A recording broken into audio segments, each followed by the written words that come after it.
क्षेत्रवासी गाव अंबरचे येथे आत्मोन्नती विश्वशांती अखिल भारतीय स्वानंद सद्गुरू सेवा भजन प्रेमी मंडळ अंबरजे आणि कोकण परिसर या मंडळातर्फे आज गुरु पौर्णिमेनिमित्त हा एक दिवसीय अखंड हरिनाम सोहळा साजरा होत आहे। या सोहळ्याची सुरुवात अगदी पहाटे 4:30 वाजल्यापासून अगदी काकडाच्या भजनापासून झालेले आहे। त्यानंतर या ठिकाणी चक्री प्रवचनाचा कार्यक्रम आणि त्यानंतर मज पामराचे अल्पशी कीर्तनरूपी सेवा आयोजित केली आहे।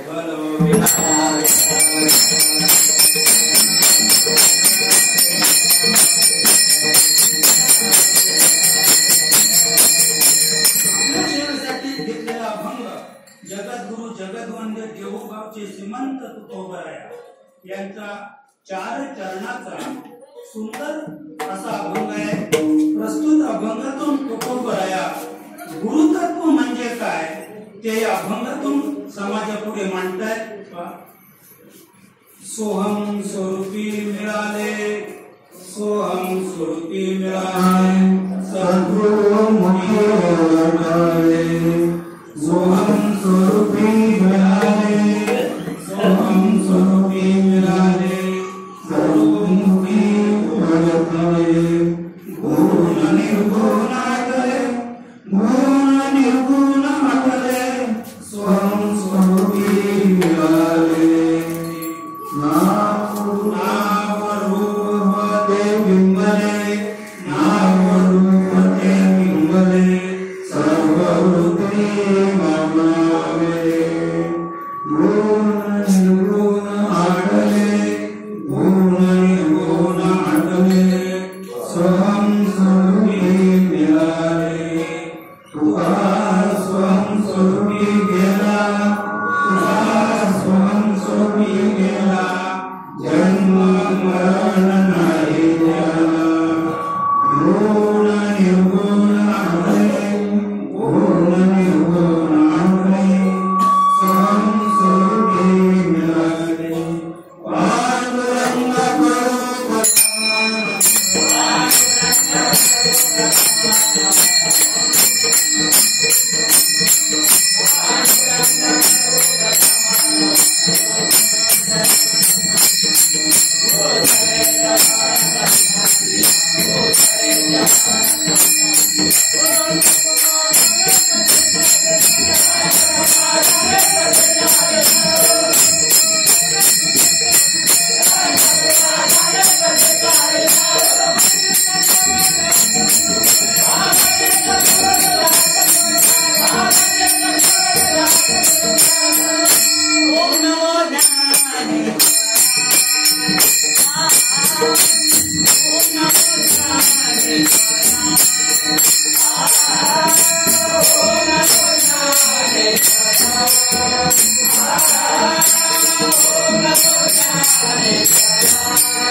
प्रथम टोप्या सांगायचं म्हणजे करूया कीर्तन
आणि आम्ही प्रत्येक कीर्तनात सांगत असतो की सध्या समाजाला धर्माची ग्लानी थांबवायची असेल, धर्माचा उद्धार करायचा असेल, समभावना विश्वात जागवायची असेल, सुखात पोत भरवायचं असेल तर फक्त समाजाला गरज आहे करू हे कीर्तन राम नारायण.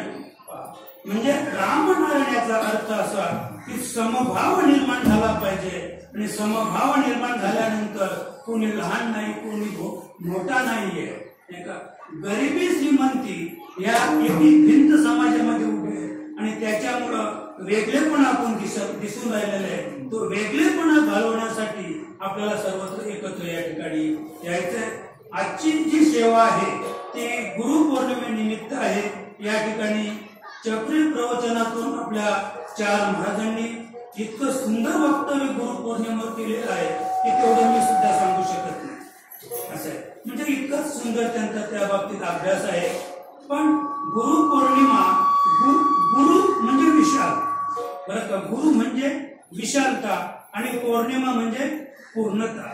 आता आपण जर पाहिलं आज पौर्णिमा आहे पण आज पौर्णिमेला काय क्षय आहे. म्हणजे रात्री 1 वाजता आज म्हणजे पौर्णिमेच्या चांदण्याला केतू ग्रासणार आहे. सूर्याला जो ग्रासतो तो राहू म्हणजे तो 8 नंबरचा ग्रह आहे आणि चंद्राला जो ग्रासतो तो केतू तो 9 नंबरचा ग्रह आहे. आणि त्याचं महत्वाचं कारण कोणतं असेल तर जेव्हा समुद्र मंथन झालं आणि समुद्र मंथन झाल्यानंतर मी अधिक माहिती देत नाही पण जे अमृत निघालं आणि त्या खरं जी देव आणि दानवांची भानगड झाली त्याचं महत्वाचं कारण म्हणजे उच्चस्रव घोडा नाही, शंख नाही, लक्ष्मी नाही, अमृतावरून भानगड झाली असं. म्हणजे अमृत कुणाला प्राप्त व्हावं. बरं, वाटा तर दोघांचा होता. समुद्र मंथनाच्या वेळेला दोघांचं कार्य सारखंच आहे. एका बाजूला दानव आहेत, एका बाजूला देव आहेत. आणि कार्य कशासाठी करायचे आपल्याला, म्हणजे समुद्र मंथन करून आपल्याला काय करायचं होतं, अमृत काढायचं होतं. थोडक्यात दोघांचं कार्य सारखं आहे. पण कार्य म्हणजे संपुष्टात आल्यानंतर त्या ठिकाणी भेदाची भावना निर्माण झाली. आणि म्हणून आता सध्या हा जो भेद निर्माण आहे, आपलं काय करायचं, रिकाम टेपा म्हणजे जे कामाचे माणसं आहेत ते कुठे सध्या शेतीमध्ये काम करतात. आणि ज्याला काही कामच नाही, जे रिकाम टेकडे आहे, ती गुरुपौर्णिमेला असतात. याचं महत्वाचं कारण ते आहे की कार्य संपुष्टात आल्यानंतर कार्य पूर्ण दशेला प्राप्त झाल्यानंतर मग संशयाची पाल चुकते. आपल्या भारत देशात 150 वर्ष ब्रिटिशांनी राज्य केलं. किती वर्ष? 150 वर्ष राज्य केलं. पण त्या ब्रिटिशांना या भारतातून हटवण्यासाठी आणि भारत या भारतावर तिरंगा निशाण फडकवताना पाहण्यासाठी या देशातील दोन्ही शक्ती एकत्र आल्या, हिंदू आणि मुस्लिम. आणि दोन्ही शक्ती एकत्र येऊन आणि ब्रिटिशांना सर्व की पळो करून सोडले, त्यांना देशातून हाकलून लावले. आणि भारत देश जेव्हा स्वतंत्र झाला तेव्हा मात्र थोडीशी पाल चुकली की आम्हाला आमचं वेगळं द्या, आम्हाला आमचं काहीतरी वेगळं द्या. आणि त्यावेळेला त्यांनी आम्हाला काहीतरी वेगळं द्या. त्या वेगळेपणाच्या आजचे जे म्हणजे आज जे आतंकवादी निर्माण झाले, आज जे बॉम्बस्फोट निर्माण होत आहेत, आज जी किमान देशाची जीवितहानी होऊन राहिलेली आहे, आर्थिक हानी होऊन राहिलेली आहे, त्याचं कारण आहे काहीतरी आम्हाला वेगळं द्या, आम्हाला काहीतरी वेगळं द्या. त्या वेगळेपणाचं हे प्रतीक. त्याचप्रमाणे म्हणजे अमृत प्राप्त झाल्यानंतर त्या ठिकाणी मग काय झालं, म्हणजे पंक्तीभेद झाला. एका पंक्तीत बसवले का त्यांना, नाही. बरं, अमृत काढताना एकच पंक्तीत, तुम्ही त्या बाजूला आम्ही ह्या बाजूला, लक्षात होता. बरं, त्याच्या पुढे सांगतो की म्हणजे जेव्हा म्हणजे वासुकी नावाचा सर्प त्याची रवी केली होती, तर ती म्हणजे घर्षण करत असताना एवढी अवस्था कठीण झाली की तो विष ओकायला लागला. तो विष ओकायला लागला. ते विष भगवान शंकराने प्राशन केले. शिव हळहळे तापला, तो राम नामे शीतळू झाला. त्याने प्रभू राम नामाच्या नामस्मरणाने सगळं विष पचवलं.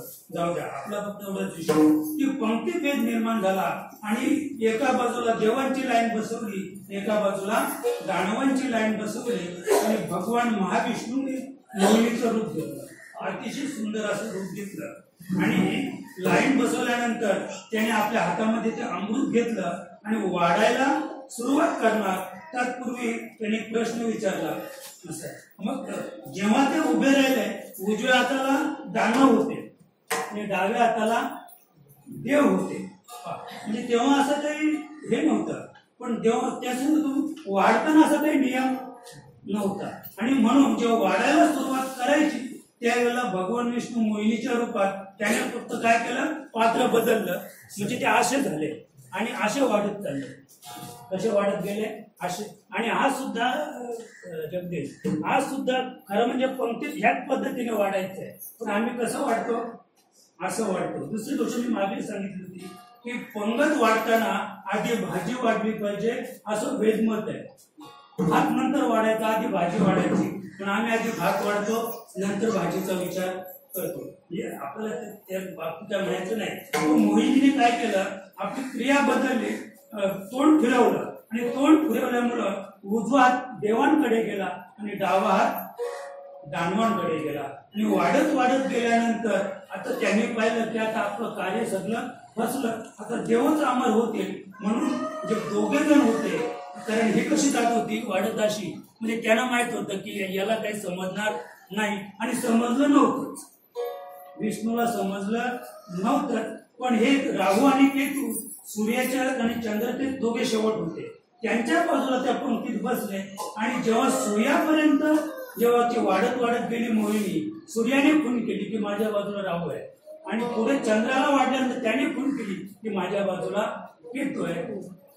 लगेच भगवंताने काय केलं, सुदर्शन चक्र उचललं आणि राहू आणि केतू दोघांची शिरवली. ते अद्याप आहेत आकाशामध्ये महाराज. आणि अद्याप त्या आकाशात आहे. राहू अमावस्याला सूर्याला त्रासतो आणि केतू पौर्णिमेला चंद्राला त्रासतो. आणि आपल्या लक्षात आहे गुरु पौर्णिमा. मग जरी आज पौर्णिमा आहे तरी आजचा दिवस चंद्रासाठी वाईट आहे.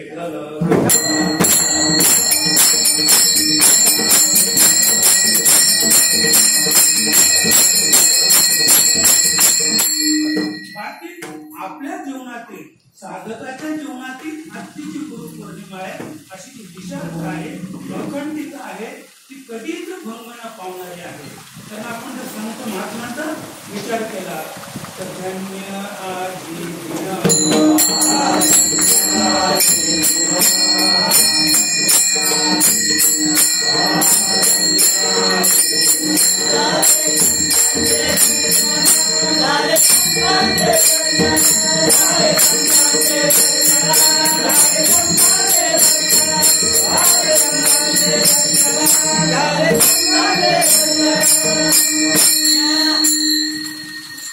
साधकाच्या जीवनातील आपला गुरुपौर्णिमेचा दिवस जो आहे ती काय आहे, ते पर्वणी आहे, महान पर्वणी आहे. की धन्य आजी दिनू झाला सोनी याचा पिकली वाचा राम नामे. साधकाच्या दशेतील पूर्ण अवस्था पिकली ही वाचा राम नामे. पिकली म्हणजे मौनावली, वाचा पिकणे म्हणजे काय, वाचा पिकली पिकली राम नामे वरो आली. पिकणे म्हणजे पूर्ण दशा. आंबा पिकला, पपई पिकली, पिकली, भात पिकला, कापलंच पाहिजे. थोडक्यात सांगायचं पिकणे म्हणजे त्या कर्माची अंत्यदशा, शेवटची ती दशा. त्याचप्रमाणे आजची जी पर्वणी आहे ती साधकाच्या दशेतील एक शेवटची अंतिम पर्वणी. धन्य दिवस आधी झाला सोनियाचा. म्हणजे आजचा जो दिवस आहे तो साधकाच्या पारमार्थिक दशेतील प्रत्येक मानवाच्या जीवनातील सोन्याचा दिवस आहे. त्याचे पुढे सांगतो सोनियाचा दिवस आधी अमृते. सोनियाचा दिवस आजी अमृते पाहिला आणि नाम आठविता रूपी प्रकट पाहिला. किती सुंदर अभंगातून महात्मे सांगतात की सोनियाचा दिवस आजी अमृते पाहिला. अमृत अमृत म्हणजे कधी न मरणारा. अमृत कोणी पाहिलंय का? अमृत कोणीच पाहिला नाही. मला वाटतं अमृत दृष्टी असेल तरी अमृत दृष्टीने म्हणजे इतक्या निखिल दृष्टीने कुणाला पाहिलं. सोनियाचा दिवस. कोणता दिवस? नाम आठविता रूपी प्रकट.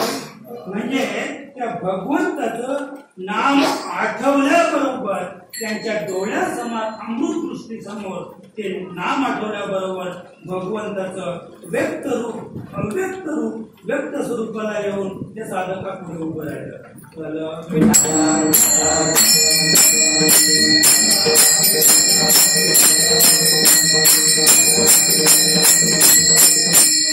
आणि मग आजचा जो दिवस आहे तो कसा आहे, वर्ष अमृताचा माऊलीचा सुंदर.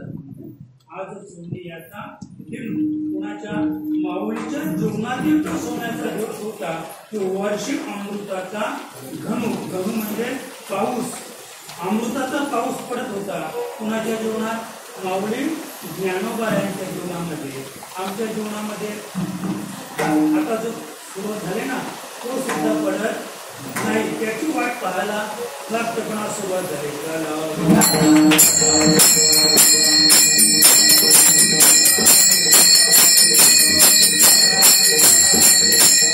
आणि म्हणून प्रत्येक मनुष्य प्राण्याच्या जीवनातील महत्वाचा सोन्याचा क्षण म्हणजे आपल्या जीवनात सद्गुरू आहे.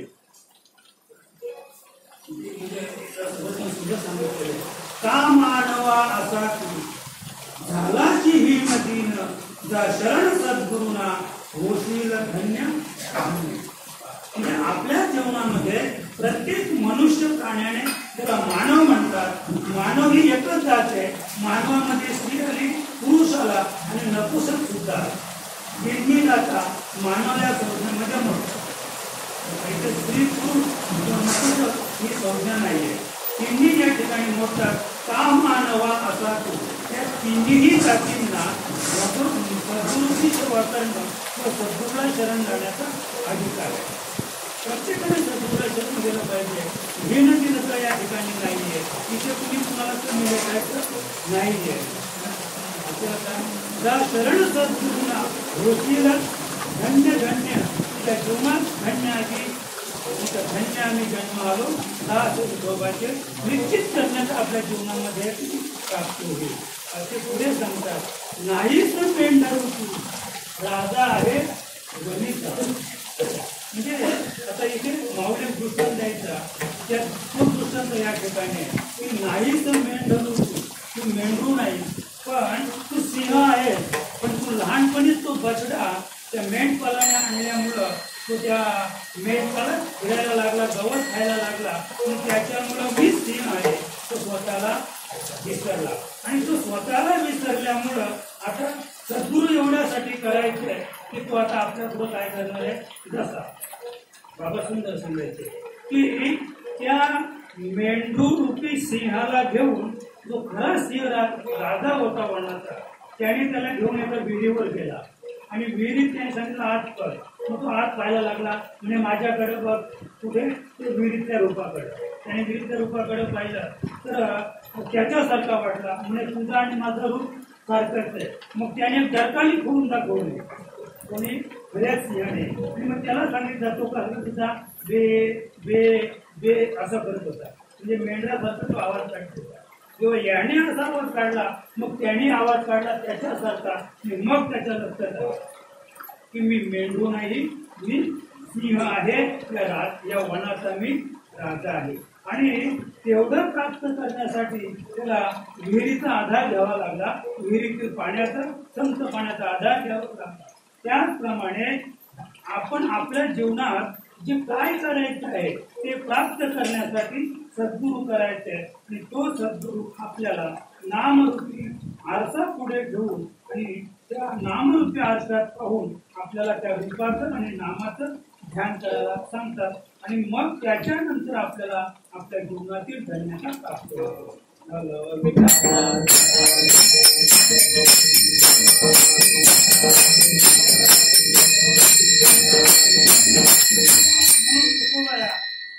सुंदर वर्णन करतात. गुरु हा संत पुढीचा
गुरु हा प्राण विसावा माझा, गुरु बिन नाही तुझा देव पाहता. म्हणजे संतांना इतका अनुभव, श्रेष्ठ अनुभव आलेला आहे की गुरु हे तत्व आहे.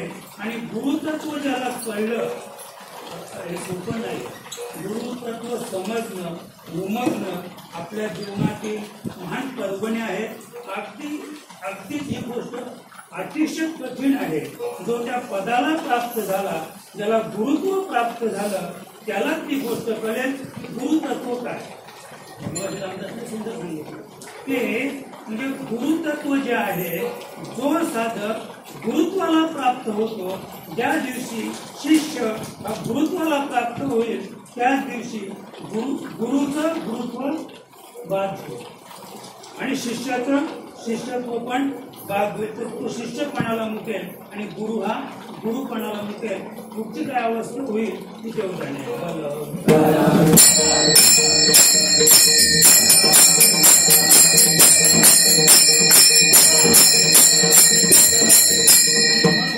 मनुष्याच्या जीवनामध्ये आपल्या जीवनात गुरु येणं, सद्गुरु प्राप्त होणं हे अतिशय महत्वाचं आहे. पण सद्गुरु ज्याला म्हणतात, भागवतामध्ये भगवंत श्रीकृष्णाने सुंदर उद्धवला सांगितलं, मंत्र तंत्र उपदेश घरोघरी गुरु आहेत आईते, परी जो मिळवी सद्वस्तू ते त्यासी श्रीकृष्ण सद्गुरु म्हण. भगवंत उद्धवाला सांगतात की हे उद्धवा, मी फक्त त्यालाच गुरु म्हणतो. मी सद्गुरु कुणाला म्हणतो? त्याला जो मिळवी सद्वस्तू ते. तर सद्वस्तू जे आहे, सत आणि असत, सत आणि असत, थोडक्यात सांगायचं म्हणजे की असत म्हणजे नाश पावणारी आणि सत म्हणजे अविनाशी. म्हणजे थोडक्यात की सत जे आहे, सत आणि असत, त्याच्या पुढे आपण गेलो तर तत्त्वम अशी, तत्त्वम अशी, तू ते आहेस. म्हणजे हे या सत वस्तूला जो भिडवतो किंवा तू ते आहेस हे पटवून देतो अनुभवाने, अनुभूतीने. तिथपर्यंत साधकाला जी माऊली घेऊन जाते त्याच माऊलीला किंवा त्या गुरुला भगवंत उद्धवाला सांगतात, मी त्याला सद्गुरु म्हणतो.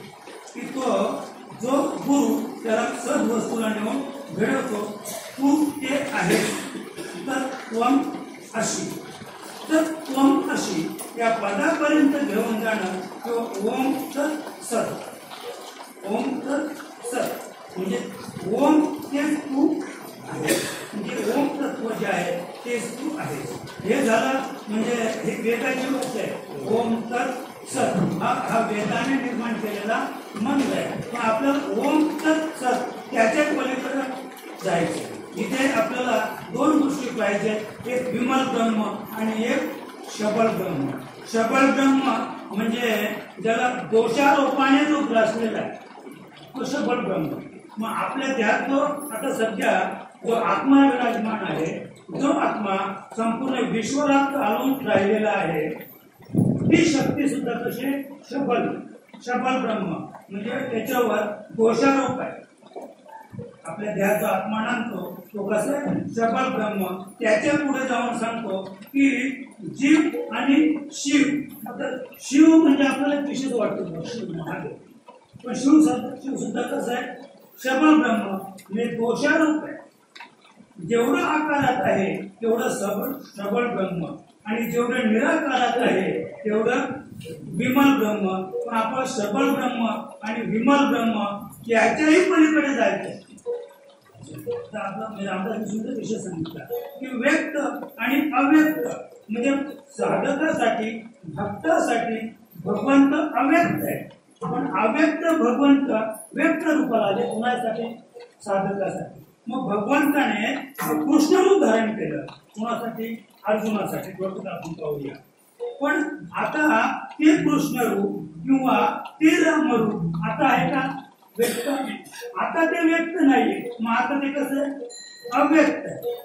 आता ते अव्यक्त आहे. पण जरी ते अव्यक्त आहे तरी आपल्या रूपातून ते बाद झालंय का? राम म्हटलं आपण राम व्यक्त रूपात पाहिला का? म्हणजे चालणारा राम, बोलणारा राम. भगवान श्रीकृष्ण आपण पाहिला का? ज्याने अर्जुनाला कुरुक्षेत्र सांगितली, पाहिला का आपण? नाही पाहिला. पण तरी सुद्धा म्हणजे त्यावेळेला म्हणजे अरूप ते रूपाशी आले तेव्हा त्यांनी जे रूपाला आलं ते रूप आज सुद्धा आमच्या डोळ्यासमोर जसं तसं उभं आहे. त्याला अव्यक्त रूप म्हणतात. आणि व्यक्त आणि अव्यक्त, व्यक्त अव्यक्त रूपाच्या आपल्याला पलीकडे जायचंय. व्यक्त सुद्धा डोळ्यासमोर येता कामा नये आणि अव्यक्त सुद्धा डोळ्यासमोर येता कामा नये. आता काही साधकांची शंका असते, आता माऊलीचं रूप डोळ्यासमोर येतच नाही. आम्ही म्हणजे चांगली गोष्ट आहे, पण आधी एक असेल तर ही साधक त्या साधकासाठी चांगलं आहे की ज्याच्या डोळ्यासमोर, ज्याच्या ध्यानामध्ये आपली माऊली सतत येत होती. नामस्मरणाला बसल्याबरोबर, प्रार्थनेला बसल्याबरोबर ज्याच्या डोळ्यासमोर आपल्या माऊलीचं रूप येत होतं आणि आज जर त्याच्या डोळ्यासमोर माऊलीचं रूप येत नसेल तर तो धन्य. पण ज्याच्या डोळ्यासमोर अद्याप रूप आलंच नाही त्याच्या बाबतीत आपल्याला काही सांगता येणार नाही. म्हणजे असं जे अरूप आहे, जे रूपाला आलेले आणि जे रूपाला आलेले ते आपलं काय करायचंय, अरूपाकडे न्यायचंय. आपला मगाशी रामदासचा विषय झाला की आधी पाणी होतं, नंतर ते लाटेच्या रूपाने भासलं आणि लाट मावळल्यानंतर म्हणजे वारा थांबल्यानंतर मग ते पाणी येतं. संसार ज्याला म्हणतात ते आधी होता का? आधी नाहीये, आता मध्ये वाचतो आणि नंतर नाहीये, म्हणून तो नाशवंत आहे. म्हणून तो कसा आहे? नाशवंत आहे. म्हणजे थोडक्यात ते जे आधी आहे, मध्ये भासतंय आणि अंती आहे ते सत्य. ते कसं आहे? सत्य आहे. ते जे आधी आहे, मध्ये भासतंय, मध्ये भासमान आहे, आणि जे भासमान आहे त्याचा नाश आहे. जे भासमान आहे त्याचा नाश आहे. आणि हेच तत्व हे आपल्याला सद्गुरू माऊली आपल्या जीवनामध्ये उतरवून देते. आणि म्हणून सद्गुरू एक श्रेष्ठ तत्व आहे. म्हणून अभंगाच्या पहिल्या चरणात तू बरा स्वरूप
जाणावे, गुरुमुखी ओळखावे.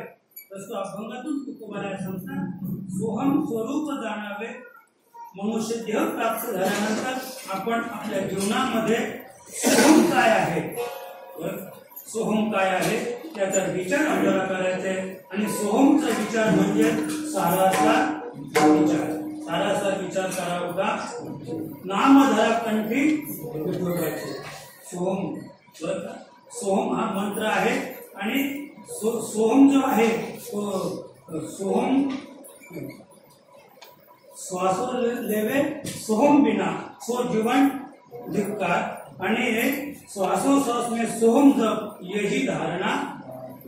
म्हणजे प्रत्येक मनुष्य प्राण्याचा जो श्वास चालू आहे त्या श्वासामध्ये श्वासो लेवे सोहम बिना. आता तरी लक्षात ठेवा, प्रत्येकाने श्वास घेताना काय करायचंय?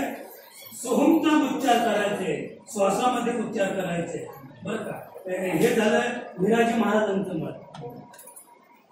आत्मज्ञानाची गुरुकिल्ली त्याच्यामध्ये त्याने सुंदर लिहिलेलं आहे की म्हणजे हा जो सोहम नावाचा मंत्र आहे तो श्वासाबरोबर घ्यायचा आहे आणि उच्छ्वासाबरोबर सोडायचा आहे. विराजी महाराजांचं मत आहे.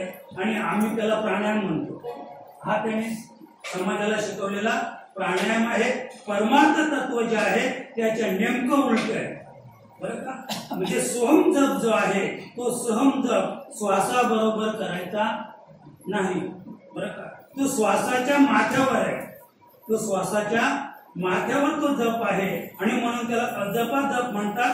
तुम्ही श्वासाबरोबर त्याला जपलं तर तो खंडित होईल. त्याला अखंडितता प्राप्त होणार नाही. कारण श्वास जो आहे तो आत गेला की थांबतो. त्याला कुंभक म्हणतात. त्याला काय म्हणतात? कुंभक म्हणतात. आणि म्हणजे पूरक आत घेतला त्याला पूरक म्हणतात. आत गेल्यानंतर तो थांबतो त्याला कुंभक म्हणतात. आणि बाहेर गेला की त्याला रेचक म्हणतात. बाहेर गेल्यावर तो बाहेर थांबतो. बाहेर गेल्यावर तो श्वास बाहेर थांबतो. आणि जेव्हा गरज लागेल तेव्हा पुन्हा आम्ही त्याला आत घेतो. आणि जेव्हा गरज लागेल तेव्हा त्याला आम्ही पुन्हा बाहेर सोडतो. म्हणजे तो थांबतो याचा अर्थ तो खंडित आहे. आणि खंडित आहे म्हणजे तो अखंडित नाही, म्हणजेच तो सोहम जप नाही.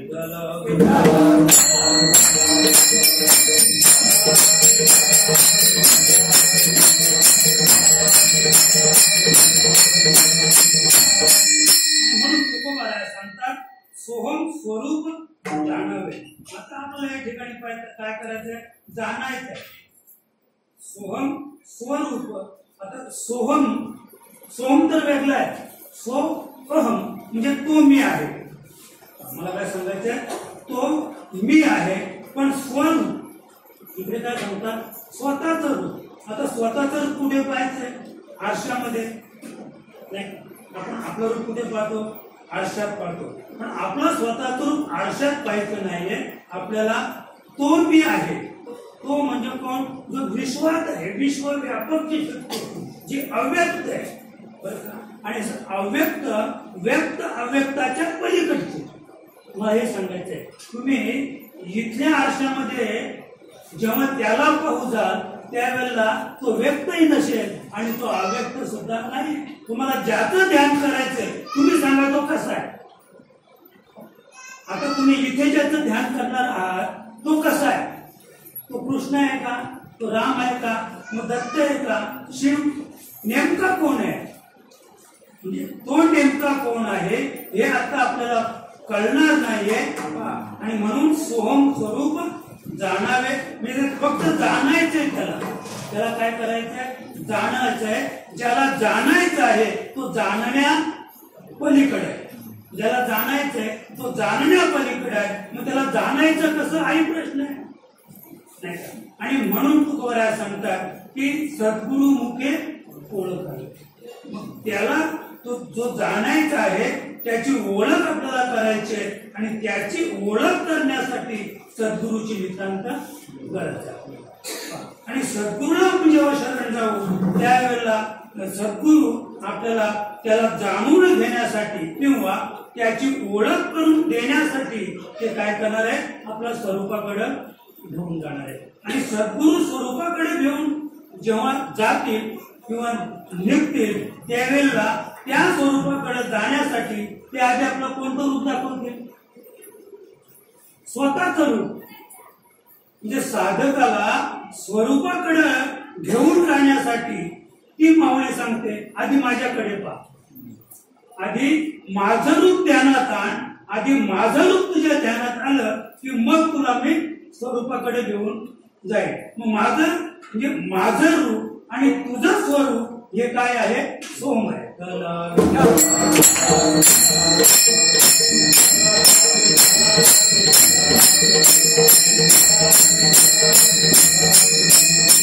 पण स्वरूप सोहम स्वरूप जाणण्यासाठी आता या ठिकाणी सोहम शब्द जो आहे तो जी व्यक्त अव्यक्ताच्या पलीकडं किंवा निर्गुण सगुण निर्गुणाच्या पलीकडं जी शक्ती आहे त्या शक्तीला या ठिकाणी तुकोबारायाने नामनिर्देश केलेला आहे सोहम शब्दाने.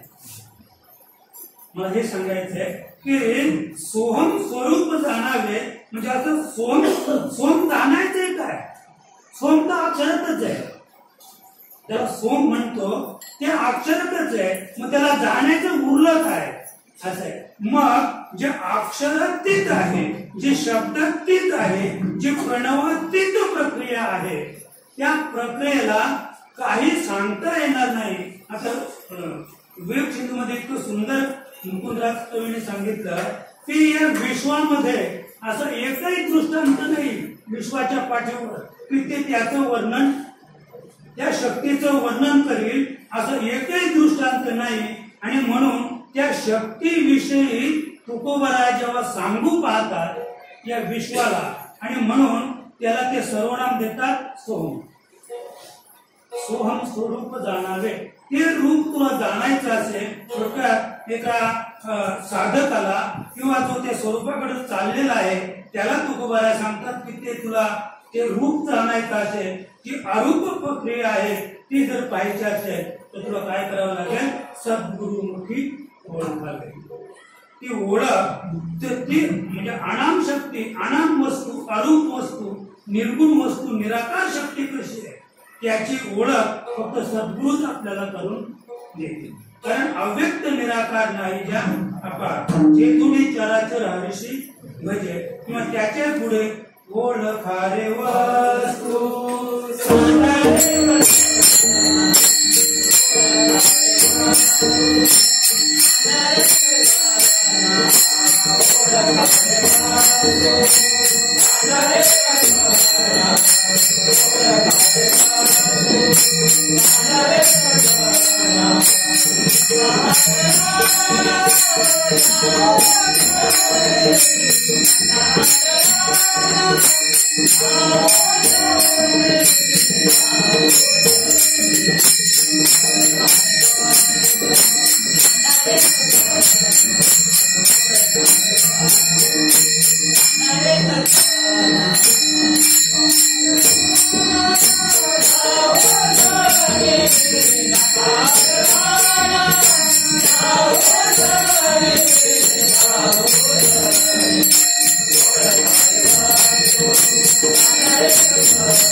सांगणारे कल्पना म्हणजे वस्तू जी आहे ती कल्पना ठीक आहे, मनाच्या पलीकडे चित्ताच्या पलीकडे कल्पनेच्या पलीकडे ती वस्तू आहे, नका आढळणं जाऊ नये. पण त्या वस्तूच्या प्राप्तीसाठी आम्ही आपलं रान उचललं.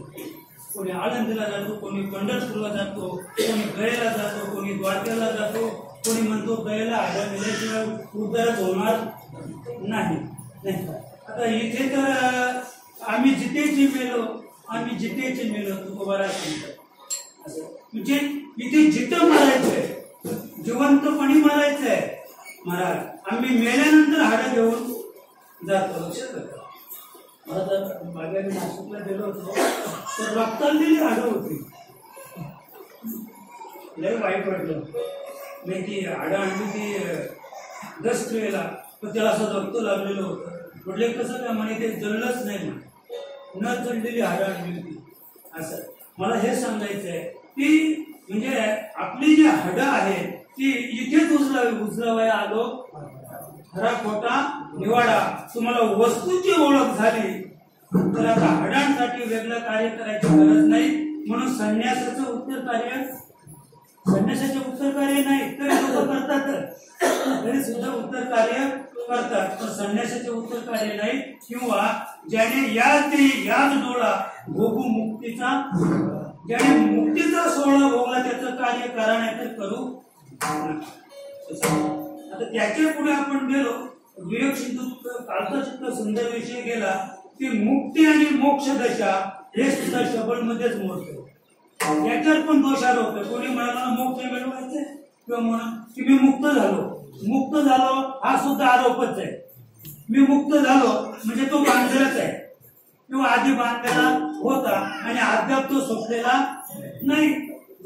आता सुटलोच, आता सुटलो नाही. तो सुटलाय का? नाही सुटला. आवडी झाली नाही, आता आवडी झालीच. तो काम संपलं का? नाही. आता पेनायचंय. काम संपलं का? नाही. आता कापायचंय.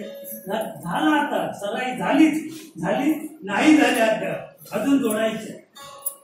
मला काय सांगायचंय म्हणजे संपत नाही.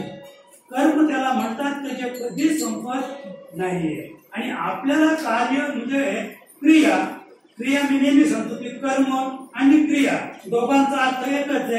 पण कर्म इंद्रियांमार्फत जे केलं जातं त्याला कर्म म्हणतात, आणि क्रिया म्हणजे कर्म इंद्रियांमार्फत केले जाते ते कर्म, आणि ज्ञानेंद्रियांमार्फत केलं जाते ती क्रिया म्हणजे स्वयंचलित क्रिया.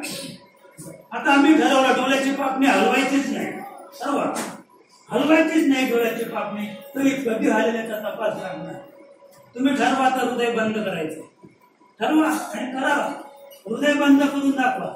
स्वयंचलित यंत्र येते, ज्ञानेंद्रियात सांगायचं म्हणजे ज्याच्यावर आम्ही म्हणजे त्याच्यावर मनाचा ताबा नाही, मनाचा ताबा ज्याच्यावर नाही ते स्वयंचलित इंद्रिय आहे आणि ते आपल्याला बंद पाडता येणार नाही.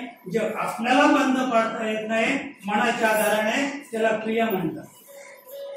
मला काय सांगायचंय की आता जी हृदयाची ठोके पडण्याची जी प्रक्रिया आहे, हृदयाचे स्वयंचलित चालू आहे, ते आपल्याला बंद पाडता येणार नाही आणि ज्या दिवशी ते बंद पडेल त्या दिवशी कार्य संपेल. आता कर्म ज्याला म्हणतात, मनाने ठरवलं, चला पायानं आज्ञा केली, पाय चालायला लागले, हाताला आज्ञा केली, हातवारे करायला लागले, मुखाला आज्ञा केली, मुख बोलायला लागले, डोळ्यांना आज्ञा केली, डोळे पाहायला लागले, कानांना आज्ञा केली, कानं ऐकायला लागली. याला कर्म म्हणतात. याला काय म्हणतात? कर्म म्हणतात. पण त्याच कर्माची जेव्हा क्रियेमध्ये त्याची परिणती होईल त्यावेळेला आता तुम्ही ठरवा ऐकायचं नाही, आता ऐकायचं नाही. आता तुम्हाला आवाज येतो का? तुम्ही ठरवलं ना ऐकायचं नाही, मग आता आवाज येतो का कानात? येतो. जर आवाज येत असेल तर ती क्रियेमध्ये मोडेल. म्हणजे आता आवाज, बाहेरचा आवाज कानाने ऐकणं हे आपल्या हातातली गोष्ट नाहीये. पण आपण त्या क्रियेवर जर कार्य केलं, अद्याप आपण सद्गुरु बोधाने तसं म्हणजे ती अंतर्मुख वृत्ती केली तर वृत्ती ही निवृत्त झाली. म्हणजे अंतर्मुख जर आपले कान झाले, आपली दृष्टी अंतर्मुख झाली तर तुम्हाला समोरचं काहीच दिसणार नाहीये. मग दिसेन असं झालं की मग आम्ही डॉक्टरकडे जाऊ, मला दिसत नाही, आम्ही म्हणतो दिसत नाही तर बरं झालं. पण पारमार्थिक दृष्ट्या आता मी नेहमी सांगतो, मलाही चष्मा लागलेला आहे, पण सध्या सुद्धा 4 फुटाच्या पुढे आपल्याला दिसतच नाही. 4 फुटाच्या पुढे आपल्याला दिसत नाही. दिसतात ती सगळी चित्र दिसतात. म्हणजे नेमकं सांगता येणार नाही कोणती व्यक्ती कोण. मग हा डोळ्याचा दोष आहे का? डोळ्याचा दोष नाही, दृष्टी अंतर्मुख करा. तुम्ही दृष्टी अंतर्मुख केली की तुम्हाला हजारो किलोमीटरवरच सुद्धा त्याच डोळ्याने दिसेल. जेथे क्षितिज म्हणतात, क्षितिजाच्या पलीकडे काय आहे ते तुम्ही पाहू शकता. जेव्हा तुमची दृष्टी 4 फुटाच्या पुढे जाणू शकत नाही, 4 फुटाच्या पुढे जेव्हा पाहू शकत नाही, एवढी अंतर्मुख दृष्टी झाली की ती दृष्टी क्षितिजाच्या पलीकडचं पाहू शकते. असं त्याच्यासाठी चष्मा लावायची गरज नाही. तुम्ही डोळे मुटले तर तुम्हाला सगळं पाहता येईल. पण मुळात ती दृष्टी अंतर्मुख झाली पाहिजे, आपले कान अंतर्मुख झाले पाहिजेत. हे सगळं जेव्हा अंतर्मुख होईल तेव्हा सोहम स्वरूप जाणार. तेव्हा आपल्याला सोहम स्वरूप काय आहे ते जाणता येईल. आणि ते जाणण्यासाठी तुकोबाराया सांगतात की सद्गुरुमुखी ओळखावे. त्याची ओळख करण्यासाठी आपल्याला सद्गुरूकडे जावं लागेल. सद्गुरूच आपल्याला ती वस्तू दाखवेल. कारण सोहम तोची आत्मा, सोहम तोची परमात्मा आणि सोहम तो परमात्मा चिदात्मा सकल ठरेल. काय सांगतात माऊली ज्ञानोबा सांगतात की सोहम तोचे आत्मा, म्हणजे आत्मा हाच सोहम आहे. आत्मा हाच म्हणजे सोहम तोच परमात्मा आहे आणि सोहम तोच चिदात्मा आहे. म्हणजे आता आत्म्याच्या या ठिकाणी माऊलीने 3 भेद सांगितलेले आहेत. पहिला जो आत्मा आहे सोहम तोचे आत्मा, त्याला च लावलाय. सोहम तोचे आत्मा, तो आत्मा कुठे? तो आत्मा आमच्या इथे हृदयाच्या ठिकाणी कुठेतरी वास करतो. हृदयाच्या ठिकाणी आहे, आणखी कुठे आहे, किंवा संपूर्ण शरीरामध्ये नखशिकांत तो भरून राहिलेला आहे. पण तोचे आत्मा या देहामध्ये आहे, तो परमात्मा, त्याला तोचीने शब्द लावतात. सोहम तोचे आत्मा, सोहम तो परमात्मा, म्हणजे तो परमात्मा तो सोहम आहे आणि सोहम तो चिदात्मा. म्हणजे आता परमात्म्यापेक्षा चिदात्मा अद्याप वेगळा आहे महाराज. ते चिन्मय स्वरूप आहे. म्हणजे मी नेहमी सांगतो की परमात्मा सुद्धा आकारातच आहे, ईश्वर आकारात आहे, आत्मा आकारात आहे, पण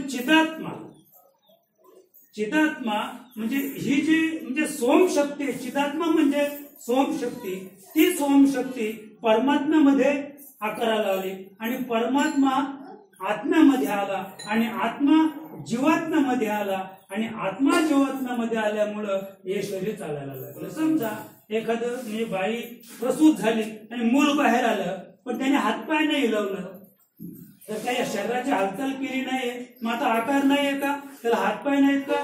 कान डोळे नाक काही नाही का? सगळी इंद्रिय आहेत, पण तो कुठल्याच प्रकारची हालचाल करत नसेल तर मला काय म्हणायचे, तिथे आत्मा नाही आणि आत्म्याने जीवात्म्याची संगती केलेली नाही. म्हणजे आता तिथे इंद्रिय नाहीत का? इंद्रिय आहेत नाही का? म्हणजे थोडक्यात की म्हणजे जेव्हा चिदात्मा हा परमात्मा आत्मस्वरूपाला आणि आत्मा जीवस्वरूपाला जेव्हा प्राप्त होईल त्यावेळेला आपण इथे कुठे आता आपण कुठे आलेलो? खाली आलेलो. आपण कुठे आहोत? खाली आहोत. आता पुन्हा आपल्याला वर यायचे. उलट उलट माघाऱ्या प्राण्या, मुक्ताबाई सांगते, उलट उलट माघाऱ्या प्राण्या फिर होते खाशी, घरला पूर मायेचा लोंढा वाहुण्यासाठी. आता तू कुठे होतास? तू वर होतास. चिदानंदी त्याचं घर होतं. हा कुठे राहत होता माहितीये का? आधी निराकारी होता तो, निरंजनी वस्ती होती त्याची. तर तिथून तो खाली आलेला आहे. तो किती खाली आलाय? म्हणजे मृत्यू लोकी इतका खाली आलेला आहे की आता तो खाली आला पण हा वर गेला. लक्षात का? कारण हा जेव्हा बाहेर आला तेव्हा कुठे होता? परेमध्ये होता. परेतून पश्चिंतीत आला, पश्चिंतीतून मध्यमेत आला आणि मध्यमेतून वैखरीत आला. आणि तो जेव्हा बोला नुसता आई म्हटल्याबरोबर किती आनंद झाला? संपूर्ण कुटुंबाला आनंद झाला. बोलायला लागला. नसता बोलला तर मग जीवन कसं होतं? मुक्याचं जीवन कसं आहे? व्यर्थ आहे. म्हणजे मुक्याचं जीवन व्यर्थ आहे. मग तो बोलायला लागला. हे प्रापंचिक दृष्टीने फार चांगलं आहे. पण पारमार्थिक दृष्टीचा विचार केला तर तो कुठे आलेला आहे? मायोपाधी वैखरीमध्ये आला.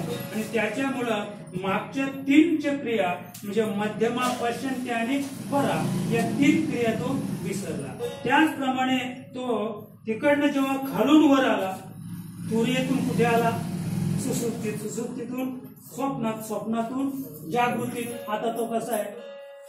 आता तो जागा आहे. तो इतका जागा आहे की झोपेत सुद्धा तो जागा आहे. झोपलो होतो मला समजत होतं. काय सांगतो? मी झोपलो होतो तरी मला कळत काय चाललंय ते कळत होतं. थोडक्यात म्हणजे तो झोपेत सुद्धा जागा आहे. आपला विषय काय की सोहम तो चिदात्मा, म्हणजे चिदात्मा, परमात्मा, आत्मा आणि जीवात्मा या 4 प्रक्रिया. त्याचप्रमाणे आपल्याला परा, पश्चिंती, मध्यमा आणि वैखरी त्याचे पलीकडे आपण जर गेलो तर पुन्हा आपलं वरून खाली जायचंय. जागृती, स्वप्न, सुसुप्ती, तुर्या. पण माऊली सांगते तुर्या उल्लंघुनी, बरं का? काय करायचं आपल्याला? तुर्या उल्लंघुनी उन्मनीमध्ये जायचंय. आणि उन्मनीत गेल्याशिवाय आपल्याला सोहम ब्रह्म झालो गुरुकृपे. माऊली सांगते की मी तुर्याचं उल्लंघन करून तुर्याच्या पलीकडं कुठे गेलो? मी उन्मनी अवस्थेत गेलो. आणि उन्मनी अवस्थेत गेल्यामुळं मी काय झालो? सोहम ब्रह्म झालो गुरुकृपे. माझ्यावर निवृत्तीनाथांची कृपा झाली आणि कृपा झाल्यामुळं मी आता कोण झालो? सोहम ब्रह्म. लक्षात का? म्हणजे ब्रह्म म्हणजे हे सोहम ब्रह्म जे आहे ते निर्गुण निराकार शक्तीच्या पलीकडचं जे काहीच नाही. आता रामदास आपण काहीच नाही म्हणतो. विवेक सिंधू सांगितलं की काहीच नाही त्याच्याही पलीकडे जायचं आपल्याला. आतापर्यंत आम्ही जेव्हा दीपरत्नाकरचा अभ्यास केला तर दीपरत्नाकर सांगतो की जे नाही ते चलित बुडीचे, असं आहे. म्हणजे जे नाही, काहीच नाही तिथपर्यंत आम्ही पोहोचलो. पण विवेक सिंधू सांगतो की आपल्याला नाहीच्याही पलीकडे जायचंय. आम्ही फक्त आहेचा बात केला आणि आहेचा बात केल्यामुळं आम्ही नाहीपर्यंत पोहोचलो. असं नाहीपर्यंत पोहोचणं सुद्धा सोपं नाही. नाहीपर्यंत पोहोचले नाथ महाराज, नाहीपर्यंत पोहोचले तुकोबाराया, नाहीपर्यंत पोहोचले नामदेव महाराज. आम्ही अद्याप नाहीपर्यंत पोहोचलो नाही. अद्याप आम्हाला कोणी जर थोडस जर एक शिवी दिली तरी आम्हाला सहन होणार नाही. म्हणजे मी कोणीतरी आहे असं आपल्याला संतांकडे संतांचे दाखले घ्यायचे नाही की मी कोणीतरी आहे. त्याच्याही पलीकडे म्हणजे नाही होणे राशी म्हणजे मी कोणीच नाही. पण विवेक सिंधू सांगतो तुला त्याच्याही पलीकडे जावं लागेल. ज्यार्थी तू म्हणतो की मी कोणीच नाही त्यार्थी तू कोणीतरी आहेसच. विवेक सिंधू काय सांगतो की तू म्हणतो की मी कोणीच नाही त्यार्थी तू कोणीतरी आहेस. म्हणजे आहे नाहीच्या पलीकडे जायचंय. आणि आहे नाहीच्या पलीकडे जो गेला की मग सुखे मी निजलो शून्य सारोनी येते. म्हणजे तिथे सुद्धा सुखे मी निजलो का म्हणजे याचा अर्थ तुझा आधी जागाच होता मला तिथे वाणीच कुंठित होईल.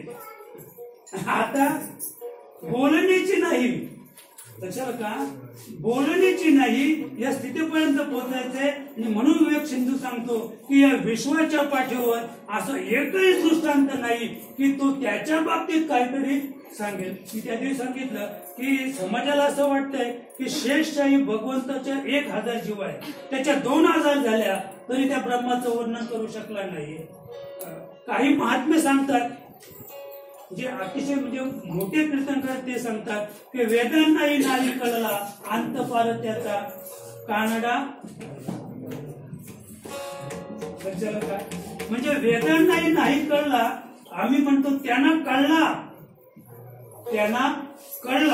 पण जेव्हा विचारणारा विचारित गेला तर त्याने विश्वात जेवढे दृष्टांत आहेत तेवढे त्याच्या बाबतीत त्याने सांगितले. वेदांनी सगळे दृष्टांत सांगितले तरी तो म्हणतो अद्याप सांगा मग हात वर केले. आता पुढे सांगताना ब्रह्म कसं आहे मग त्याला त्यांनी जाणलं नाही का. वेदाने जाणलं वेदांना सद्गुरूच्या मुखातून ते कळलं सुद्धा. कारण ज्यांनी वेदाची निर्मिती केली ते काही निगुरे नव्हते. त्यांना गुरुमुखातून ते तत्व प्राप्त होतं आणि ते तत्व गुरुमुखातून प्राप्त झालेलं तत्व हे किती होतं एवढंच होतं तत्व. फक्त सोहम मात्रा सोहम वृत्ती तीच वृत्ती त्याने पहिल्यांदा काय केली एकच फक्त वेद दिला. वेदाचे पुन्हा 4 केले तरी त्या व्यासाचं समाधान झालं तरी समाधान नाही झालं. त्याला वाटलं अध्यात्म काहीतरी समाजाला आपण सांगलं पाहिजे म्हणून काय केले 18 शास्त्र निर्माण केली. आपल्या 6 शास्त्र निर्माण केली 18 पुराणं निर्माण केली तरी सुद्धा त्याचं समाधान झालं नाही. त्याला वाटलं अध्यात्म काहीतरी आपण समाजाला सांगितलं पाहिजे अध्यात्म काहीतरी समाजाला सांगितलं पाहिजे. मी म्हणतो समाजाला सांगण्याचा विचार करूच नका फक्त सारासार विचार करा मी कसा सुटेल असं आहे. आणि समाजाचा विचार करता करता बरं झालं देवा निघाले दिवाले व्यासाचे आणि नेमकी त्यांना कुणाची भेट झाली नारद मुनींची भेट झाली आणि त्याने शंका विचारली बरं केलं की अद्याप माझं समाधान झालं नाही मग समाधान कसं होईल. समाधान होण्याचं जे तत्व आहे तू कुठेतरी थांबला पाहिजे म्हणून व्यासांना नारदाने थांबवलं. समाधान हे सर्वश्रेष्ठ सुख आहे. आपण कुठेतरी थांबलो पाहिजे त्या ठिकाणी व्यासांना थांबवलं आणि आपल्याला सुद्धा थांबायचं आहे. आणि थांबण्यासाठी आपल्याला गुरुमुखी ओळखावे. गुरुच्या मुखातून गुरु आपल्याला ते तत्व सांगेल त्या तत्वाची वर्म सांगेल आणि त्या वर्माने आपण जेव्हा चालू त्यावेळेला आपल्याला सोहम स्वरूप काय आहे ते कळेल आणि त्या स्वरूपाची एकदा ओळख झाली की तो तुकाराम दुसऱ्या चरणात गुण निर्गुण आठ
सांगतात गुण निर्गुण आटले कोणता पण गुण पाहूया. रजोगुण, तमोगुण, सत्वगुण. रजतम सत्व आहे ज्याचे तया गुणे जगी वाया गेले. मग रजोगुण, तमोगुण. आता काही सात्विक आहे, काही मालकरी गुजर मारवाडी, त्यांच्या आयुष्यात त्यांना माहीतच नाही, सात्विकच आहेत ते डॉक्टर सांगितलं. पण तरी सुद्धा तुकोबाने शेरा मारला. रजतम गुण आहे ज्याच्या तया गुणे जगी. हे सत्वगुणी जरी तुम्ही असाल तरी तुम्ही सुटणार नाही. तरी आपल्याला जन्म हा घ्यावाच, पुन्हा मृत्यू आहेच. म्हणून रजतम सत्व आहे ज्याच्या तया गुणे जगी वाया गेला. तुकोबारा सांगतात गुण. आपल्याला सद्गुरुमुखी ओळखावे, सद्गुरूला शरण जाऊन आपल्याला पहिल्यांदा कोणतं कार्य करायचं असेल तर पहिल्यांदा 3 गुणांचा आपल्याला बाध करायचा. रजोगुण, तमोगुण आणि सत्वगुण या 3 गुणांचा बाध करायचा. 3 गुणांचा एकदा बाध झाला की मग चौथी शक्ती जी निर्माण होणार आहे ती निर्गुण. म्हणजे गुण, निर्गुण. आता 3 गुणांचा बाध हा फक्त, आता 3 गुण कुठे? हे 3 गुण परमात्म्याला नाही, आत्म्याला नाही, किंवा देव ज्याला आम्ही म्हणतो, जे अव्यक्त शक्ती आहे त्याच्या ठिकाणी गुण नाही. मग गुण कुठे? जिथे आकार आहे, आकाराच्या ठिकाणी गुण आहे. मग आता आम्ही आकाराला आहोत, आमच्या ठिकाणी 3 गुण आहेत. पण हे जे 3 गुण आहेत तर आपण भगवंताच्या नामस्मरणाने किंवा सद्गुरूच्या मार्गदर्शनाने आपण जर योग्य नामस्मरण केलं तर 3 गुणांचा बाध होईल. पण जरी 3 गुणांचा बाध झाला तरी आकाराचा नाश झालेला नाहीये. मात्र त्याच्या पुढे जेव्हा 3 गुणांचा बाध होईल त्यावेळेला निर्गुण शक्ती निर्माण होईल. निर्गुण जी शक्ती आहे ती निर्गुण शक्ती प्रभू रामाकडे होती, ती निर्गुण शक्ती भगवान श्रीकृष्णाकडे होती. तुम्ही जेव्हा निर्गुण शक्तीने कार्य कराल त्यावेळेला तुम्हाला पाप पुण्य लागणार नाही. मग पाप पुण्य कुठपर्यंत आहे? जोपर्यंत तुम्ही रजोगुणी, तमोगुणी आणि सत्वगुणी आहात. मात्र भगवान श्रीकृष्ण निराकार होते का? आकारी होते. प्रभू राम आकारी होते. मग त्यांनी रावणाला मारला नाही का? प्रभू भगवान श्रीकृष्णाने कंसाला मारला. माझा कोणता नियम आहे? पाप लागलं नाही, पाप लागायलाच पाहिजे नाही का? हत्या झाली म्हणजे पाप हे ठरलेलंच आहे. मग त्यांच्यासाठी नाही आणि आमच्यासाठी मी कर्माचा सिद्धांत इथे म्हणजे त्यांना माफ करणार नाही. पण एक गोष्ट लक्षात ठेवायची की ते आकारी होते पण निर्गुणात होते. भगवान श्रीकृष्ण, प्रभू रामचंद्र हे आकारात होते पण ते निर्गुणात होते. निर्गुणात असल्यामुळं त्यांचा जो आकार होता तो कसा होता त्या दिवशी सांगितला तसा. म्हणजे लाकूड जळलेला आहे पण लाकडाची राख झालेली आहे पण लाकडाचा आकार तसाच आहे. म्हणजे त्याचा नाश वारा करतो, अग्नी नाही. अग्नीने फक्त त्याचं काम काय केलं? त्याला पेटवायचं काम केलं.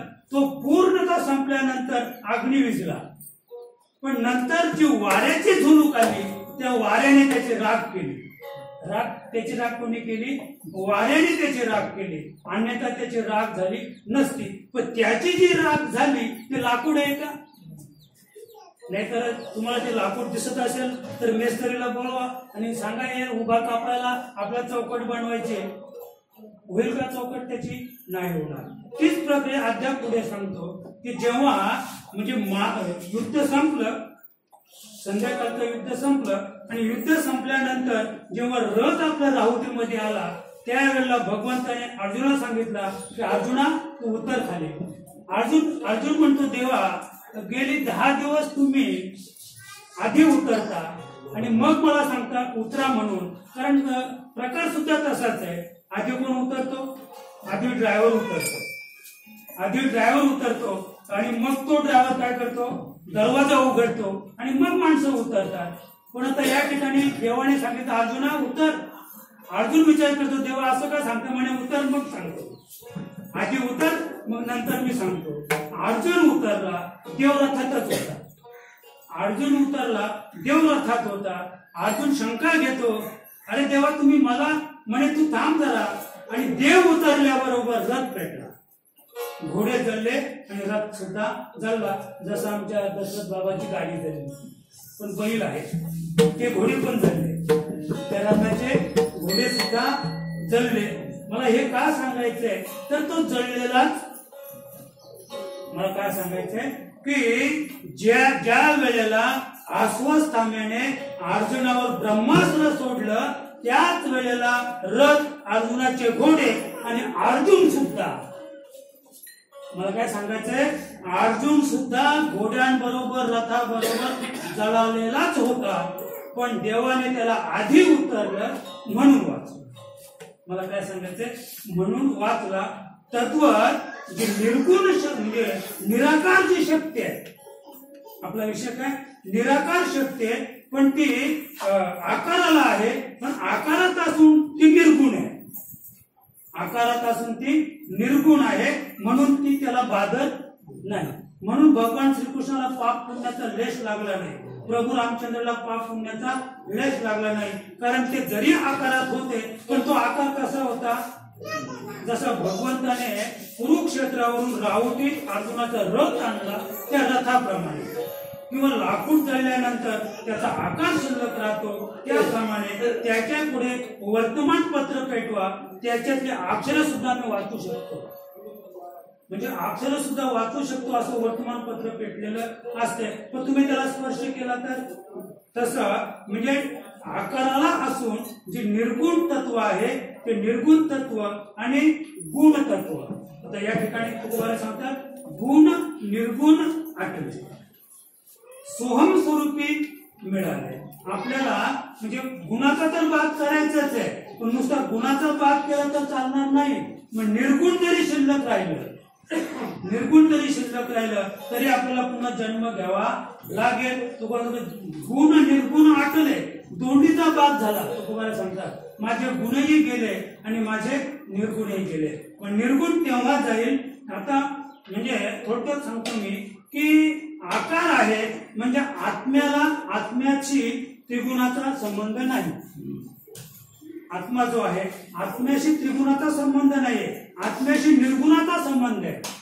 आत्म्याशी निर्गुणाचा संबंध आहे. मग आपल्याला आत्म्याची ओळख झाली म्हणजे आपण सुटलो का, नाही सुटलो असं आहे. म्हणजे आत्मा हा जेव्हा परब्रह्माला मिळेल, परब्रह्म चिदात्मा म्हणजे तत्स्वरूपाला प्राप्त होईल, म्हणजे काहीच शिल्लक राहणार नाही. म्हणजे तेव्हा काय होईल, गुण निर्गुण आटले सोहम स्वरूपी मिळाले. म्हणजे सोहम स्वरूप जे या ठिकाणी तुकोबरा सांगून राहिलेले ते स्वरूप असं आहे की ते गुण आणि निर्गुणाच्या स्वरूपाचे आणि त्याच्या पुढे तुकोबरा तिसऱ्या चरणात सांगतात नावरूप ते बिंबले,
या ठिकाणी बिंब शब्द सुंदर वापरलेला. ज्याप्रमाणे अर्जुनाला जेव्हा अहंकार झाला किंवा मोह निर्माण झाला की मी मारणारा आणि हे सगळे मारणारे, त्यावेळेला भगवंताने त्याला एक माया दाखवली की अरे अर्जुना तू मारणारा आणि हे सगळे मरणारे, अरे अर्जुना हा भ्रम सोडून दे, हे सगळे मी आधीच मारलेले आहेत. म्हणजे जे तू दृष्ट पाहतो हे सगळे मी आधी मारलेले आहेत आणि हे सगळे मेलेलेच आहेत. पण ते मेलेले फिरत होते. मला काय सांगायचंय, ते मेलेले फिरत होते. भगवंताच्या दृष्टीने ते किंचित मेलेलेच होते. मेलेल्याला मारण्यात ते पुरुषार्थ आहे का? जो मेलेलाच आहे, सर्प मारलेलाच आहे, फेकून दिलेला आहे. आपण त्याच्यावर आणखी 2-4 उक्ती मारल्या तर काही पुरुषार्थ? उलट मी म्हणतो पाप लागेल. मेलेल्यावर कुठल्याच प्रकारे अत्याचार करू नका. एक पहिले जिवंत मारलेला परवडला, पण मेलेल्यावर काही कोणी प्रयोग करू नका. तरी सुद्धा अगदीच म्हणजे फार वाईट स्थिती. मागे एक वेळ जे हॉस्पिटलला प्रेतावर बलात्कार केला होता वाढबाईने. असं आपला तो विषय नाही. आपला विषय फक्त एवढाच आहे की रूप नाम ते नाव रूप ते बिंबले. बिंब याचा अर्थ असा आहे की सूर्याचं बिंब पाण्यात पडलेलं आहे. सूर्याचं बिंब पाण्यात पडलेलं आहे. तो सूर्य आहे का? आणि तुम्हाला म्हणलं तो सूर्य आहे तर तो तुम्ही खरं म्हणाल का? बरं, तुम्ही त्या पाण्यात स्पर्श केला तर पाणी तापलंय का? नाही. म्हणजे ते काय? बिंब आहे. म्हणजे थोडक्यात ते काय? खोटं आहे. सूर्याचं जे प्रतिबिंब आहे ते खरंच तो सूर्य खरा नसून ते त्याचं बिंब आहे आणि ते खोटं आहे. खरा सूर्य आकाश आहे. त्याचप्रमाणे जसा हा दृष्टांत आहे, तुकोबाराया सांगतात नाव रूप ते बिंबले.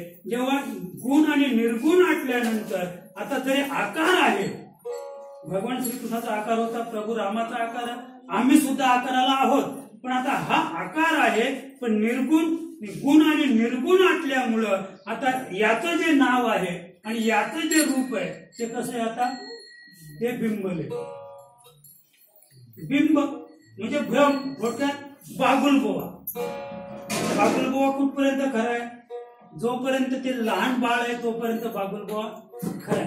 तो विचारत राहिला, आई बागुलबोवा कसा आहे? ती सांगते असे केस आहेत, तशा दाढ आहे, एवढा उंच आहे, काळा आहे, गोरा आहे. आणि मग त्याला ते खरं वाटते. पण खरं कुठपर्यंत वाटते?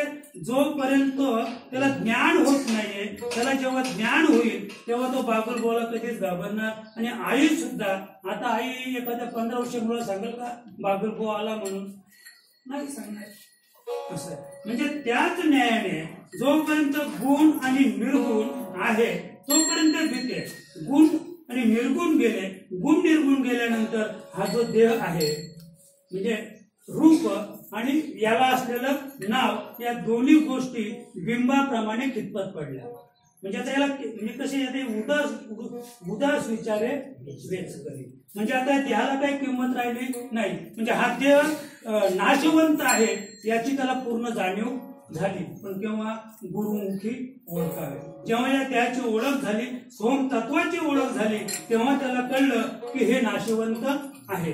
जे नाशवंत आहे त्याच्यावर कोणीच प्रेम करणार नाही. जे प्रेत आहे, तुम्ही प्रेताला किती सजवा, किती दागिने घाला, ते दागिनेही सोबत नाही. आणि प्रेताच्या अंगावर तुम्ही 15,000ची साडी घातली तरी ती सुद्धा चमकत नाही. कारण ती साडी प्रेतवत आहे, तिच्यावर ते प्रेतावर घातलेले दागिने सुद्धा प्रेतवत आहेत. त्याच्या पुढे सांगतो पाहणारा प्रेतवत आहे. त्या प्रेताकडे पाहणाऱ्याची जी दृष्टी आहे ती कसे?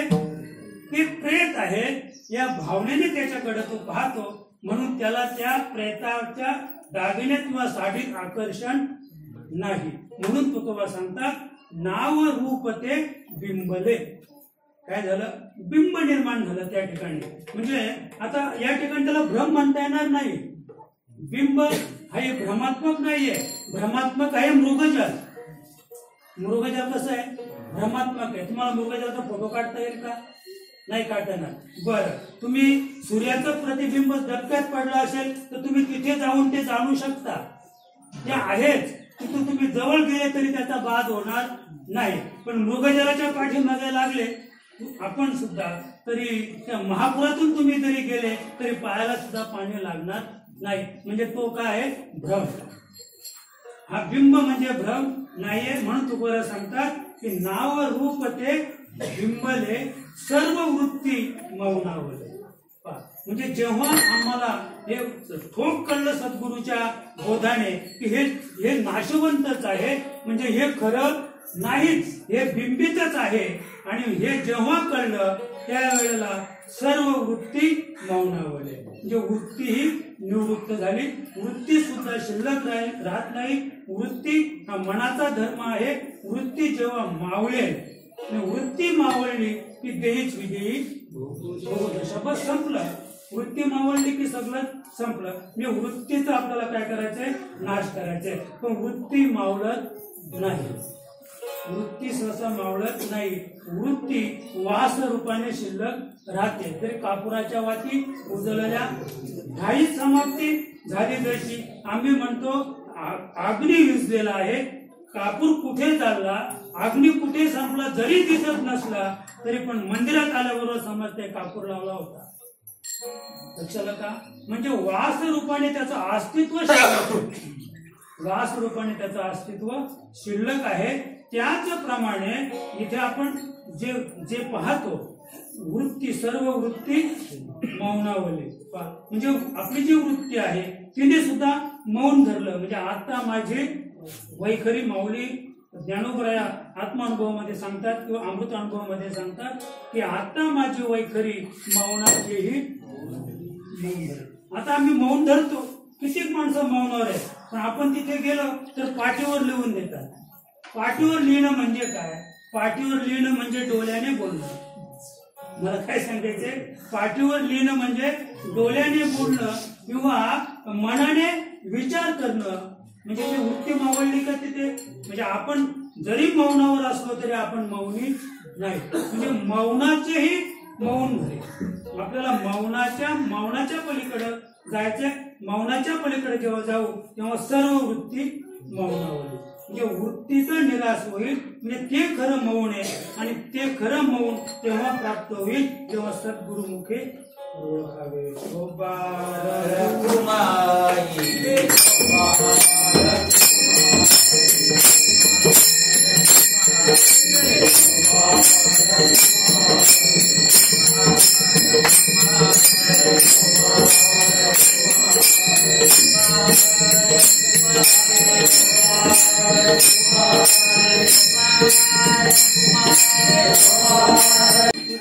सोहम स्वरूपी गेला जन्म मरण नाही त्याला. शेवटच्या जन्मात तुकोबारा सांगतात की तुका म्हणजे मी, थोडक्यात तुका सोहम स्वरूपी गेला. स्वतः तुकोबाराया सोहम स्वरूपाला मिळाले.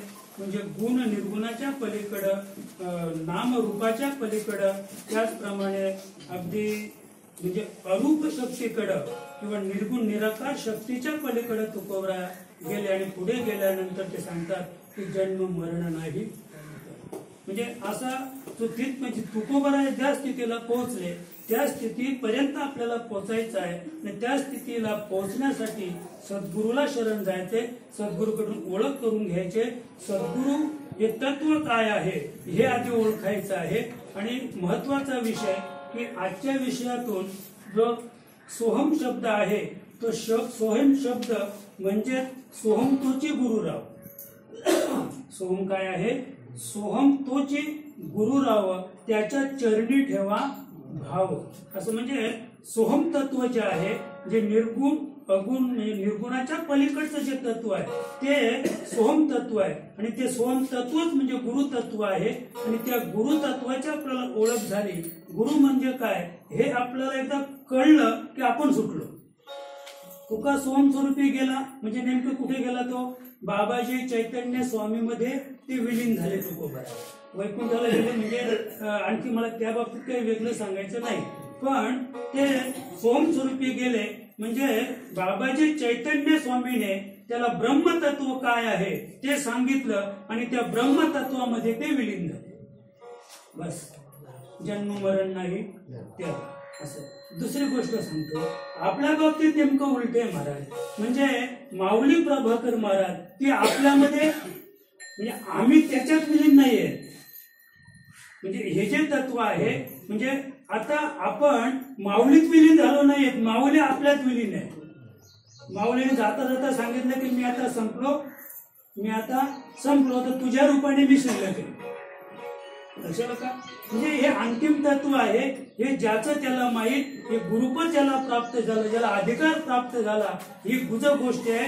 आणि पती पत्नीचा जो एकांत आहे त्याच्याही पेक्षा गुरु शिष्याचं जे नातं आहे, गुरु शिष्याचा जो एकांत आहे तो पती पत्नीच्या संघापेक्षाही आणखी वेगळा आहे की तो कोणालाच कळणार नाही की गुरुने शिष्याला काय सांगितलं आणि शिष्य गुरुशी कसा बोलला. असं म्हणजे हे ज्याचं त्यालाच ते काय भलत्याला, त्याचं तत्व कुणाला कळणार नाही. फक्त एक वरवर सांगतो की गुरुतत्व समजून घ्या, गुरुतत्व जाणून घ्या, गुरुतत्व ओळखून घ्या. तुमचं सोनं झाल्याशिवाय राहणार नाही. ज्ञानेश्वर माऊली.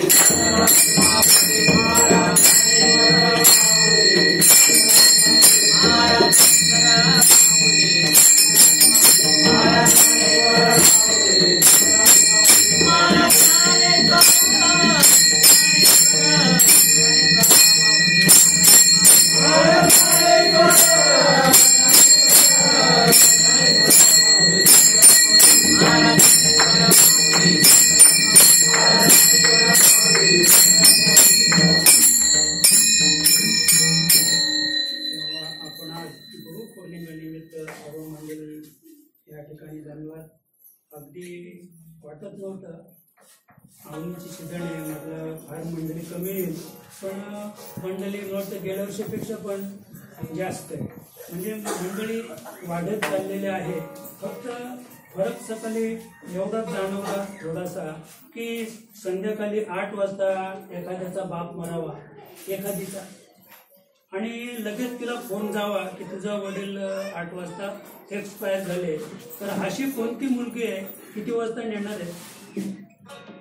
म्हणजे बापाला किती वाजता नेणार आहे अशी विचारणारी मुलगी कुठे ऐकले का तुम्ही? नाही. मग ती तिकडनं ते बाजूचा विचारतो किती वाजता नेणार? सकाळी 10 वाजता. मग मुली मला वाटतं घरातून 9 वाजता निघेल. सकाळी 10 वाजता नेणार आहेत ना बापाला, गेल्या रात्री 8 वाजता. मग ती विचारते का? नाही. ती लगेच निघते. ती 9ला रात्री ती हजर झाली. ती हा विचार करेल का आता रात्रभर जागायला? पण जी बाजूची माणसं आहेत ते विचारतात किती वाजता. आम्हाला फोन येतो ना, मलाच कोणाचा आहे गावातला, आम्ही लगेच विचारतो. विश्वास शेटला माहिती आहे कोणी नेलं तरी आपल्याला फोन येतो. आम्ही विचार किती वाजता नेणार? अमुक वाजता. मला तर निघतो. असं म्हणजे किती वाजता नेणार आहे ते कोण विचारतो? पडका जवळचा नाही. म्हणजे ही सकाळी आम्हाला जाणीव झाली तिची. म्हणजे ऐकल्याबरोबर जी आली. आम्ही 8:30ला प्रवचन सुरू होईल, बहुतेक माणसं 8:30ला झाली. पण काही माणसं पहाटे तर आम्हाला उठवून आले 4:30 वाजता. मला वाटलं ती आपली. मला काय वाटलं तर ती आपली माणसं 4:30ला आली आणि आम्ही ज्यांना टायमिंग दिला होता की 8:30ला कार्यक्रम सुरू, ते मंडळी 8:30ला आले. असं एवढा एक फरक थोडासा जाणवला. तर प्रत्येकाने तेवढा विचार करायचा आहे की आपलं मालिकेचं कार्य असेल, जर काकड्यापासून सुरुवात असेल तर आपण त्यावेळेत हजर झालो तर फार चांगलं होईल. यावेळेला सगळी मंडळी हजर आहे. पण सकाळी मला वाटलंच होतं की गावचं मंडळी सगळी गेली की आपण भजन बंद करू, पण यावेळेला गावच्या मंडळीने सुद्धा चांगल्या प्रकारे कार्यक्रमाला साथ दिली. अशी साथ दिली तर आपलं कार्य हे अधिक भराटीचं होईल. आणि या ठिकाणी माऊली प्रभाकर महाराजांचं अधिष्ठान आहे आणि माऊलीचेच इच्छानूप या ठिकाणी माईचं अधिष्ठान आहे आणि अधिष्ठानावर आपण कार्य करतो म्हणजे आपण भाग्यवान आहोत. आपण या ठिकाणी अधिष्ठान लावलेलं आहे, अधिष्ठानावर कार्य आहे आणि आपण सगळ्या अधिष्ठानावर या ठिकाणी आलेलो आहोत. आजच्या कार्यासाठी कुणालाही कोणत्याही प्रकारे आमंत्रण केलेलं नाही. आणि हे म्हणून जो या ठिकाणी एवढी माणसं पहिल्यांदा जो आनंद होतो त्या आनंदाचं हे कारण आहे की मी माझ्या मुखाने कोणालाच सांगितलेलं नाही की गुरुपौर्णिमा आहे म्हणून. आपलं आमचे हे बाळू महाराज करणे ते मग आम्ही गुरुपौर्णिमेला येऊ, त्यांना नाही मी बोललो की या गुरुपौर्णिमेला, पण ते आठवण देतात. पण ते मला बोलले की आम्ही येऊ गुरुपौर्णिमा, म्हटलं या असं. पण आपण म्हणजे आमंत्रण न करता येणं म्हणजे आपण जागे किती आहोत म्हणजे जागृती पाहण्यासाठी गुरुपौर्णिमेचं आमंत्रण कुणाला दिलं जाणार नाहीये. पण प्रत्येकाने गुरुपौर्णिमेसाठी आवर्जून हजर राहिलं पाहिजे. आपल्या जीवनातील तो सुवर्ण क्षण आहे, तो सोन्याचा दिवस आहे. एवढं लक्षात घेऊन आणि आपली सेवा या ठिकाणी समर्पित करूया. जय विठ्ठल जय हरी विठ्ठल.